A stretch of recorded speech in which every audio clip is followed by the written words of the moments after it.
राजस्थान में राहुल गांधी की भारत जोड़ो यात्रा का आज छठा दिन है।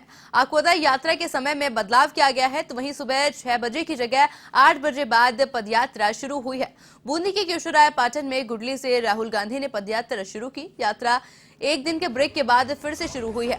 9 दिसंबर को सोनिया गांधी का जन्मदिन था। ऐसे में सोनिया गांधी जन्मदिन मनाने के लिए राहुल गांधी के साथ में रणथंभौर गए थे, जहां वे आज सुबह पहुंचकर पदयात्रा उन्होंने फिर से शुरू की। तो वहीं आपको बताया आज यात्रा में महिला दिवस 12 दिसंबर को मनाया जाएगा।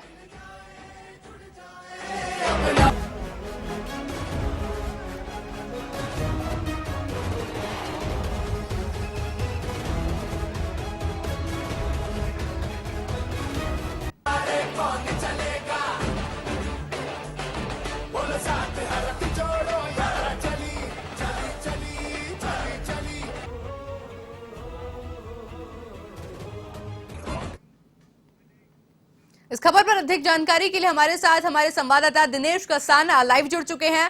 आज दिनेश, देखिए लगातार राहुल गांधी के भारत जोड़ो यात्रा जारी है। एक बार फिर से बूंदी केशोराय पाटन से यात्रा की शुरुआत हुई है। किस तरह की तस्वीरें देखी जा सकती है अभी वहां पर?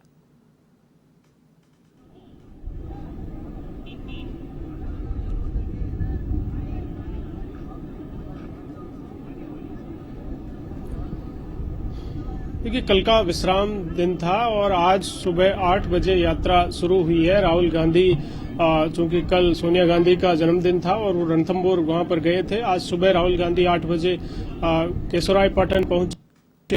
गुडली यात्रा का विश्राम था, वहां से यात्रा आज सुबह 8 बजे शुरू हुई और दोपहर करीब 12 बजे अरनेठा गांव है का ही करीब 13 किलोमीटर का सफर इस दौरान यात्रा ने तय किया। और फिलहाल लंच ब्रेक का समय यात्रा का चल रहा है। मैं एक बार दिखाना चाहूंगा आपको राहुल गांधी का बिल्कुल खेतों में ये कैंप किया हुआ है यात्रा का। और राहुल गांधी के कैंप में राहुल गांधी इस समय यहाँ पर विश्राम कर रहे हैं लंच के बाद। और दूसरी तरफ इसके पास में ही जो प्रदेश यात्री हैं वो विश्राम कर रहे हैं। प्रदेश यात्री यहाँ पर ठहरे हुए हैं। राहुल गांधी भारत जो यहाँ पर विश्राम, बड़ी संख्या में प्रदेश भर से अलग अलग हिस्सों से यहाँ पर यात्रा में जो लोग हैं वो पहुंचे हुए हैं। तस्वीरें आपको दिखाना चाहेंगे एक बार।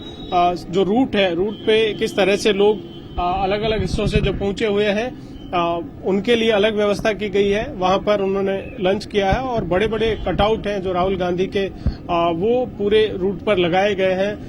एनएसयूआई अग्रिम संगठनों के जो फ्लैग हैं यहाँ पर, एनएसयूआई के हो, यूथ कांग्रेस के हो, मेन कांग्रेस के तमाम फ्लैग है यहाँ पर लगाए गए हैं। तो इस तरह से यात्रा का विश्राम का जो समय है फिलहाल दोपहर का लंच ब्रेक का समय है और यहाँ पर तमाम जो यात्री हैं वो लंच ब्रेक इस दौरान कर रहे हैं। कुछ देर पहले कांग्रेस महासचिव हैं, मीडिया के इंचार्ज हैं जयराम रमेश, उन्होंने प्रेस कॉन्फ्रेंस की और उस प्रेस कॉन्फ्रेंस के जरिए जो सवाल लगातार उठ रहे थे गुजरात चुनाव परिणाम के बाद कि उसका क्या मैसेज रहेगा, गुजरात के जिस तरह के परिणाम आए उसके बाद यात्रा पर क्या असर रहेगा, तो उन्होंने ये क्लियर किया है कि इस यात्रा पर गुजरात चुनाव का कोई परिणाम का असर नहीं रहेगा। चूंकि हिमाचल में कांग्रेस पार्टी की सरकार बनने जा रही है और गुजरात में चिंताजनक पार्टी के लिए परिणाम रहे, पार्टी इस पर मंथन करेगी और जो डिसीजन लिए जा सकते हैं वो पार्टी की ओर से लिए जाएंगे। लेकिन चुनाव परिणाम का यात्रा पर कोई असर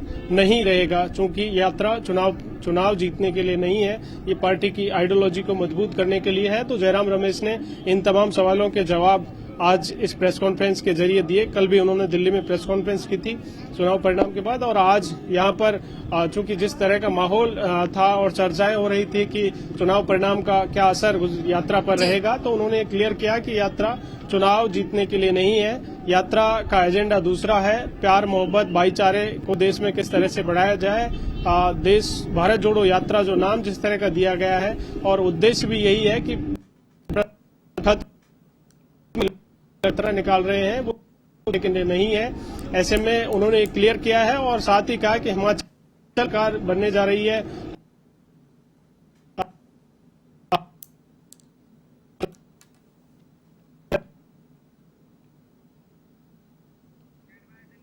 नाम भी आए हैं गुजरात में चिंताजनक है, लेकिन इन चुनावों का कोई असर इस यात्रा पर नहीं।